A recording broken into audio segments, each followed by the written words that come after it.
What's the best leadership advice I've ever received? Is to be myself and to protect myself from not changing from being me. To be the leader in the nature of my person. Because sometimes we think that when we get into a particular kind of office, we need to be something else other than who we are.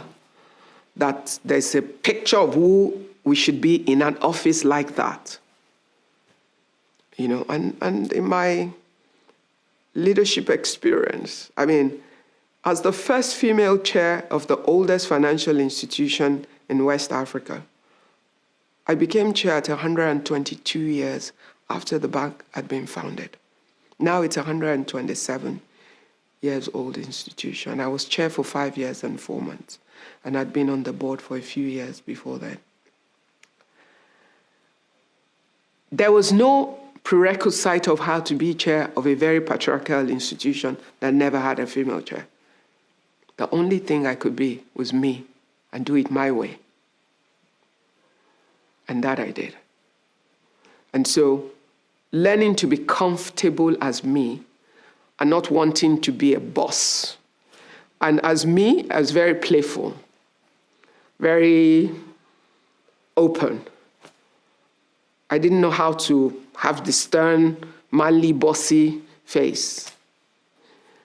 And I didn't want to become dark and boring and stiff as the chairman of a bank. I love fun clothes, and I wanted to be every inch a girl. So I wanted to be the color at the table. If everybody else was in a dark suit, I wanted to be able to wear a pink suit if that's what I wanted. I remember that in our boardroom in the bank, they always have the pictures of the chairman over time for the 120-something years on the wall, from the British guys all the way down to the Nigerians. And so when the first girl picture was going to get on, they put me there in some pale blue doll. And I called the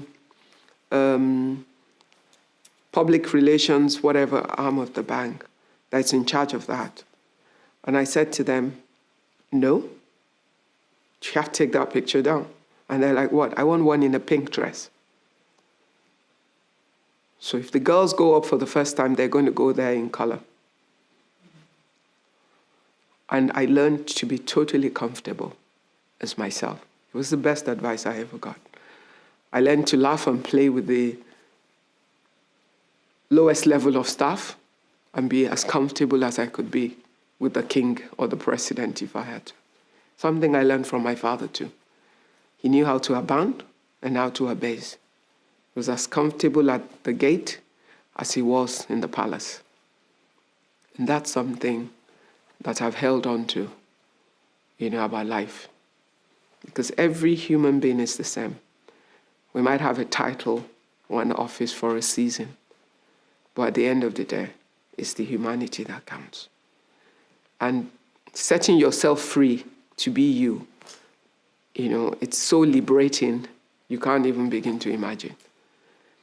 And the tendency is in our office, you want to get boxed and made into something other than yourself. I can't even imagine myself in that box. So, he whom the Son has set free is free indeed. So, biggest advice, be free in your leadership position.